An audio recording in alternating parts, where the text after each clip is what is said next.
What is up, everybody? Welcome back to the Geek Pantheon. I am Eric, and today I'm going to challenge your very perception of reality.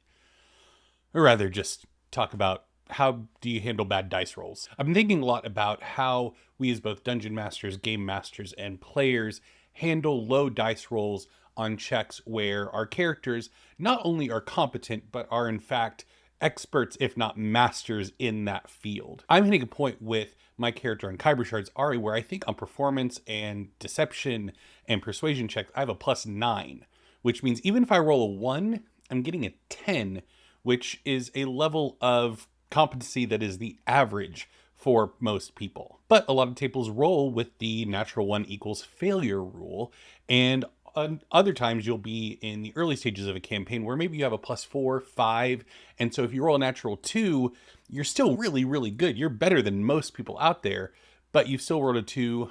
It's a DC 10, so you got a 7, so you're still going to fail. How do we handle tackling that? Because what it does is it creates this disconnect of I have a picture in my head of who my character is, but then the dice cause my character to, in a lot of ways that I would generally describe it, fumble, mess up. They would succeed 9 times out of 10, and we got the 1 right there. But I think there's a better way where we can approach failure in tabletop games where rolling low doesn't mean that your character suddenly developed butterfingers, but rather that something simply unexpected happened. That way we can all stop pretending that our level 20 bard can't play the lute. Let's go. First things first, folks. This is a narrative, storytelling, role-playing game, not a cold, heartless, mathematic equation. So let's leave the math aside, and rather than simply looking at, okay, you rolled low, therefore you have a low number, therefore you failed, let's add some narrative spice to what's going on when our character fails. And importantly, make it dramatic and interesting. For example, your rogue is trying to sneak up on a guard and they sadly roll a 2. But rather than playing it off like they simply turned into a clanging one-man band all of a sudden, narrate how the guard stops and turns around unexpectedly, sniffing the air. The rogue needs to try to dive into an alcove and they kick a bucket due to the sudden movement, not kick the bucket, kick a bucket, and cause a noise. And the guard continues to go towards the rogue's hiding spot, sniffing the air. Party didn't account for there being supernatural lycanthropic guards guarding this place. What the heck's going on? There's your drama. Shakespeare would be proud. We want to maintain character consistency. Nobody likes a flake. Nobody likes it when you present yourself one way and it turns out you don't have the skills to back up what your words are saying. So let's keep our heroes true to their background and expertise that we have given them, instead of turning our master rogue in the previous example into a bumbling fool. So let's say your bard, who's practically a rock star, rolls up into a tavern ready to earn some coin for the party and wants to perform that night. They stride up on stage and get a natural 1. Now, rather than narrating it like your bard suddenly turned into somebody with the skill and dexterity of a tone-deaf walrus, maybe a drunk person bumped into him while they started playing and they missed the note, or tripped them and their lute broke. That might be a bit too severe. Or I posted this idea in a much shorter format over on the TikTok channel at the Geek Pantheon, and somebody commented a brilliant idea where the bard gets up there and starts performing a bawdy bar song, not realizing that most of the people in the tavern are there for a wake. You get to maintain your bard's charisma and their incredibly low insight check. We can also use these to enhance player engagement with the story that we're telling. So we can try to keep them on the edge of their seats by giving them believable and engaging reasons for why their character failed in that moment, rather than feeling like all their training is just flown out the window. So let's say it's an epic fight. Your fighter, who is a veteran of the wars previous, is standing toe-to-toe with a ferocious enemy, and they roll so low that the table collectively cringes in response. Now, instead of simply saying they miss, the fighter's blade gets stuck in the enemy's armor, and they're unable to pull it free. And the enemy looks at them with a smirk on their face, knowing that they have an advantage. Now, importantly, the fighter doesn't actually have any kind of mechanical disadvantage. Just don't do that. But you've set yourself up where when the enemy's turn comes, if they hit, it's because the fighter's sword was caught.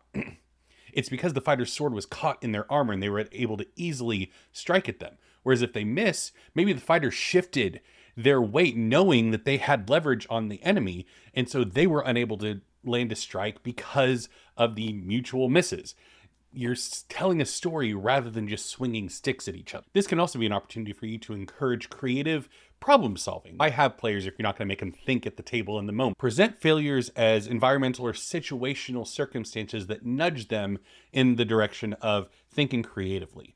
For example, your genius level wizard is trying to roll an arcana check to identify some properties of a magical item. They don't have the identify spell right now. Instead of the wizard just not knowing because they rolled a low on the check, have the item covered in some kind of grime. They thought it was initially dirt, but it's not.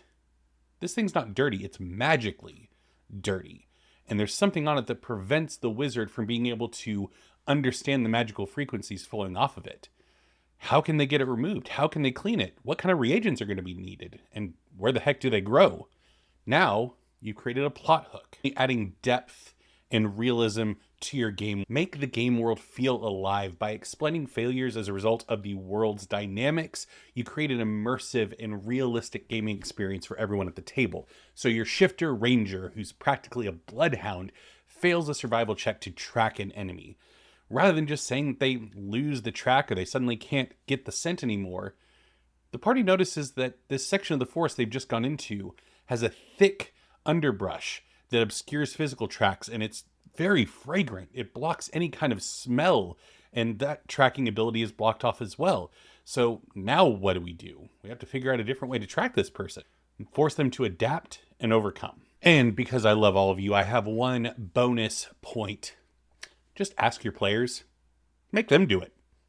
It takes the work off of your plate and opens the door for them to present interesting insights into their character that explains the reason why they would fail what would normally be a slam dunk for them. Let's say your cleric, who's one of the greatest healers in the world, botches a medicine check to patch up some wounds on an ally. Instead of coming up with an explanation yourself, ask the player, why did your cleric fail that? And then they can go into how the injury is more complicated than they initially had the assessment that it would be, or that the injury reminds them of a young soldier that they attempted to save and failed back in the war.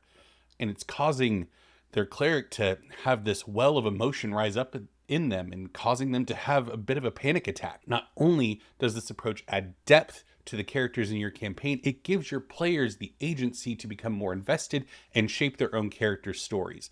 And less work for you. It's a win-win. Just remember that this is all about collaborative storytelling and having fun at the table. And I really feel like approaching failures in this way will prevent your players from getting too discouraged and down on their luck when they're having a bad night when the dice just don't want to go their way. If you want to watch another video where I talk about the player GM dynamic inspired by one of the greats, Matthew Mercer, check out the video right there.